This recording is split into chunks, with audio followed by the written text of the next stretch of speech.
Mitume sura ya 2 aya ya 14 aya ya 22 hadi 32.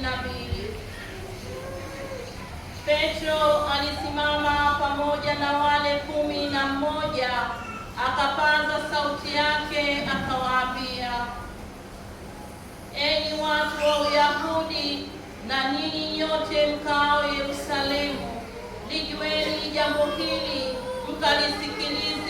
mkasikilize maneno yangu. Enyi waume wa Israeli, sikilizeni maneno haya.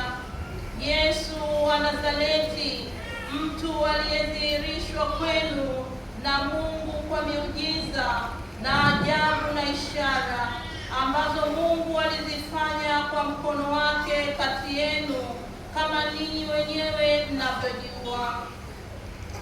Mtu huyu alipotolewa kwa shauri la Mungu lililokusudiwa na kwa kujua kwake tangu zamani, ninyi mkamsulubisha kwa mikono ya watu wabaya, mkamuua, ambaye Mungu akamfufua, akaufungua uchungu wa mauti, kwa sababu haikuwezekana ashikwe nao.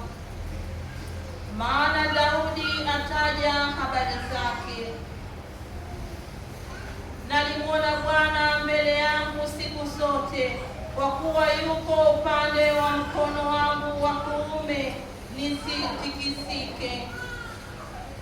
Kwa hiyo moyo wangu ukapendezewa, ulimi wangu ukafurahi, tena mwili wangu nao utakaa katika matumaini. Kwa maana hutaiacha roho yangu katika kuzimu, wala hutamtoa mtakatifu wako aone uharibifu. Umenivujishia njia za uzima, utazijaza furaha kwa uso wako.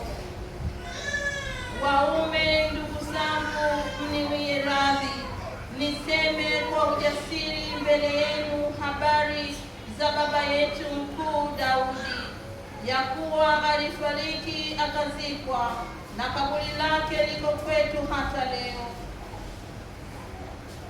Basi kwa kuwa ni nabii, akijua ya kuwa Mungu amemwapia kwa kiapo ya kwamba katika uzao wa viuno vyake atamketisha mmoja katika kiti chake cha enzi, yeye mwenyewe atakitangulia kuyaona haya.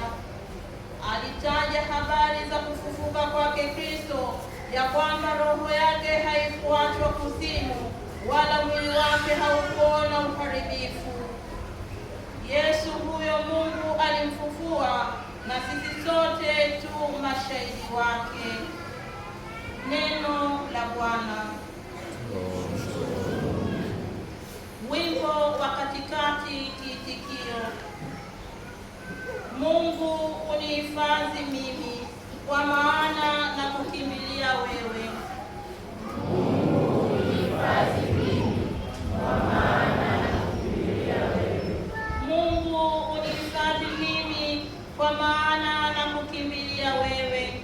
Nimemwambia Bwana, ndiwe Bwana wangu, Bwana ndiye fungu la posho yangu, na kikombe changu wewe unaishika kura yangu.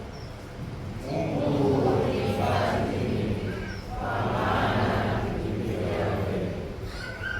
Nitamhimidi Bwana aliyenipa shauri, naam, mtima wangu umenifundisha usiku. Nimemweka Bwana mbele yangu daima, na kuwa yako kuumeni kwangu sitaondoshwa. Mungu unihifadhi mimi, kwa maana na kukimbilia wewe.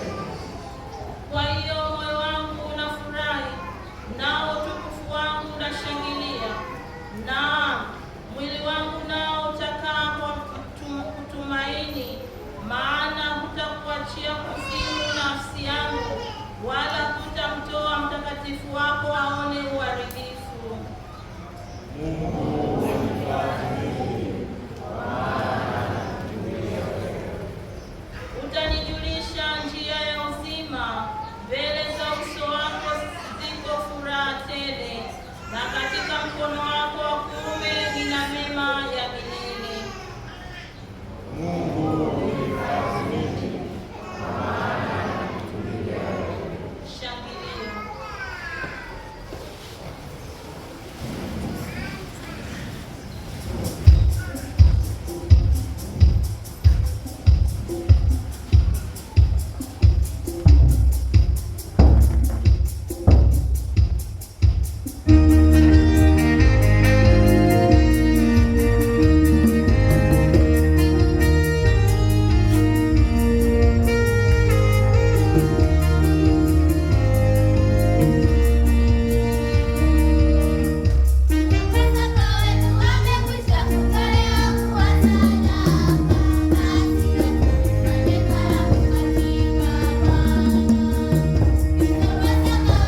ameifanya Bwana, tuishangilie na kuifurahia. Haleluya.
Wanawake waliondoka upesi kutoka kaburini kwa hofu na furaha nyingi, wakaenda mbio kuwapasha wanafunzi wake habari. Na tazama, Yesu akakutana nao akisema, salamu. Wakakaribia, wakamshika miguu, wakamsujudia. Kisha Yesu akamwambia, msiogope, enendeni mkamwambie ndugu zangu waenda Galilaya, ndiko watakaponiona. Nao wale walipokuwa wakienda, tazama, baadhi ya askari waliingia mjini, wakawapasha wakuu wa makuhani habari za mambo yote yaliyotendeka. Wakakusanyika pamoja na wazee, wakafanya shauri, wakawapa askari fedha nyingi, wakisema, semeni ya kwamba wanafunzi wake walikuja usiku, wakamwiba sisi tulipokuwa tumelala. Na neno hili likisikilikana kwa liwali, sisi tutasema naye, nanyi tutawaondolewa wasiwasi. Basi wakazitwaa zile fedha, wakafanya kama walivyofundishwa. Na neno hilo likaenea kati ya Wayahudi hata leo. Neno la